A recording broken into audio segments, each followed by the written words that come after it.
What's up guys, Chad here with you. Welcome back to the Dorky and 40 channel. Today we're going to talk some more about Betaflight 4.0, filtering, black box, and those key first steps that I've went over a few times now. How you're going to get your quad tuned, but you got to get your noise under control first. So I'm going to put a video up here that shows you how to just get black box set up and how to interpret just an actual noise plot just to see what it actually means. Hopefully you can find it helpful, and that will get you kind of started on what we are looking at. So what are we looking at today? Well, let's look here real quick. This is the Shendrone's Ichabod Jr. and this is the frame that Gab 707 flies. I'm not sure who else is flying it and all that kind of stuff. I like it. I really do. I like how I have total control of my GoPro and my camera all on one mount. The video has been really clean despite the tuning issues that I have had. Super thick 8mm arms there, so supposed to eliminate any kind of vibrations at all, you would think. That's not the case, even with the soft mounts. And probably because I have a couple things against me. You know, the Emax Eco motors are great, but, you know, I think these are like a month old and I already hear one of the bearings squeaking in one of them, which I don't have many flights on it, so it could just be breaking in. But anyway, the other thing is I am running Revolt OSD and Bolt 32 stack. I have a more sensitive gyro built in already. Now, maybe if I had the typical MPU 6000, we wouldn't be seeing this issue. But since we have the actual Flight 1 with the ICM series, hey, it's just going to make me better in the long run, I guess, right? One quick thing I do want to cover. See this right here? Now, when I first was flying this, and I was getting some really weird stuff, I was putting this underneath the strap, strapping the battery down, plugging in the battery. So the thing is, and a 6S battery pretty much comes all the way up to here.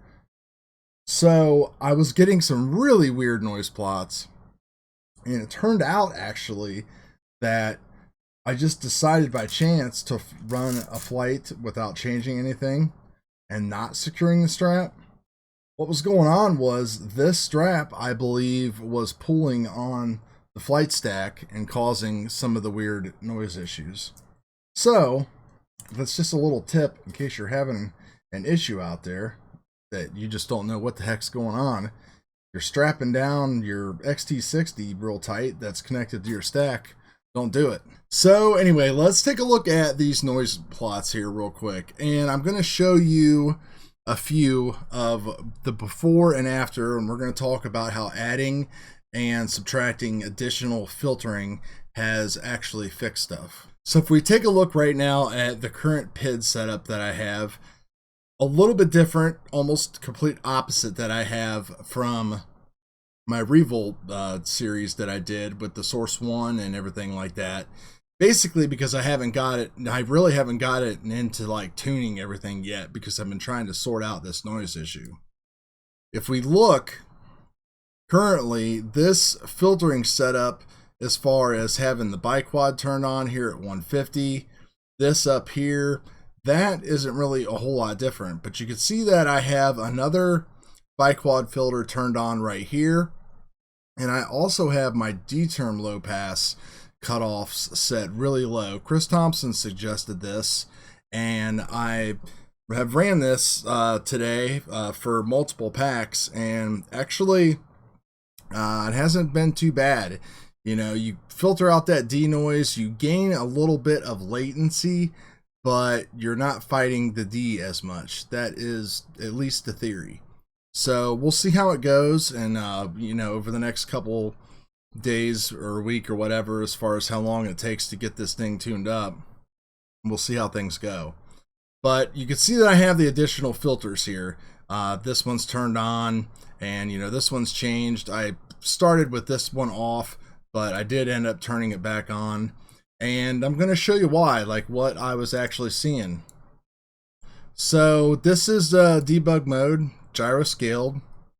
So if we look here on the roll axis, and you can see like the normal filtering that I had set up here, which is the dynamic just 100 to 300. You can see that I got a big hump of noise right there. Definitely a lot of stuff up in here, which the dynamic filter will take care of. Big hump on pitch and a big hump on yaw. Now typically this isn't bad because, as we know, the filtering should get rid of all this. But let's just take a look at what it looks like now after the filtering. Oh man, what is that? More humps. That's not supposed to be like that. Let's take a look here at another log. Let's look at icky number 3 here. I actually put a notch filter in here. This is how desperate I was as far as trying to figure out filtering here.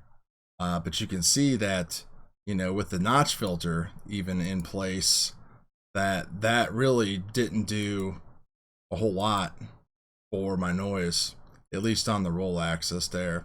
And of course, my PIDs were probably different and stuff too, but I can definitely say that the last 3 or 4 logs I ran, I'm not going to go through all of them, the PIDs were the same because you just can't get into like chasing your tail.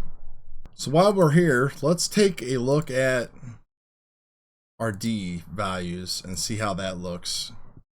So here is our D noise profile on roll, and here is our D noise profile on pitch, all over the place. So now, while we're comparing it, let's look at what happens when I added those biquad filters, got rid of that notch and all that other silliness. All that stuff down there, this is all like prop wash. There's a little bit there, but not a lot. Let's go and look at the gyro traces after the filtering. Roll. Pitch. And y'all, just totally crushed.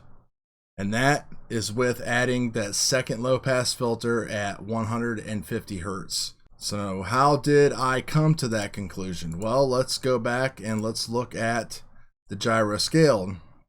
So we've already seen that I had a hump there. All right, there's this hump. It's still there. Like, I've tried to sort this out. It's not a mechanical issue. It must be the gyro. I've tried different props. The hump just moves around. It's just a resonance, or it's just something there in the frame or the stack, something that's getting picked up. So it's there on all the axes, just in different spots. So definitely something going on there. But again, as you can see, just by adding that extra filter, which, yeah, it does add some latency or whatever, everything is gone. Now, I did also try bumping it down to 120 and then changing those to PT1s. So the PT1 is a less aggressive, faster filter than the biquad, but dropping it down to 120 Hertz, even though I had a little bit more noise down there, might actually kind of like make things delayed a little bit more. And it actually does a better job. Like, you really don't see hardly any movements in this at all. But there's kind of a diminishing point of returns, because the noise that we were seeing back on when I added the extra biquad filters to it, take a second here for it to load up. So this extra little bit that's popping up that over that like PT1, which it's not much, but it's there if you raise the bars and everything like that. That little extra bit it's not worth it to me. It felt better running at 150 on the biquads the way that it is set up now. And that's, of course, we're just looking here at we're just looking at noise now. We're not tuning anything. We got to get this stuff right before we can even tune. And I would show you the GoPro footage, but I don't want to take away from what was going on. But I mean, how I originally, you know, had the problem, of course, was that it just flew like crap. When I would punch out, I would get huge oscillations. When I would do turns, I would get crazy oscillations, lots of bobs and everything, and raising my P's up and down was, I mean, nothing was having an effect. So when you get to that point where nothing that you do in your PIDs is having a positive change, then you actually have to start digging deeper. And honestly, the first time I had this quad, I actually flashed Flight 1 on it, and it actually flew okay. And I got lucky because, see, Flight 1 has all of those default filter presets, and it just happened to set a PT1 and a notch filter around 120 hertz, which is exactly where that noise was. Pretty close to it, and that's really why I didn't have any problems with it at all when it was flying on Flight 1 for like a day or two. But then I'm like, well, I'm gonna put Betaflight on it. Just, I don't know, because it's just easier to deal with after the fact, after you get it set up and all that kind of stuff. You can't do this with race flight. That's the problem. You can, but it's not easy. I don't know why they just can't fix logging, but it just doesn't work. You got to use the legacy controller. I've never got it to work, period. Anyway. So I guess to sum it up, you know, changing the PIDs and stuff didn't do anything. Changing props and stuff didn't really do anything. I ruled out any mechanical issues. Everything is tight. No screws were touching. Everything is all good. I did the thing with the actual battery strap and all that stuff. And I actually was able to eliminate it by adding a little bit of filtering. And hopefully now I can reduce some of that filtering. We'll see what happens. It's been raining on and off, and I've just been kind of like doing this. So I'll be doing a couple of tuning flights now with this biquad stuff at the 150s, and I'll post up the log, and we'll see what the guys on the Betaflight we'll see what the guys on the Betaflight black box analysis page can tell me and see what we can do to tune this thing up. So, but it doesn't mean that this is a bad frame. This is a freaking nice frame. Let me tell you, it is solid and it is really nice. The carbon is just super sweet.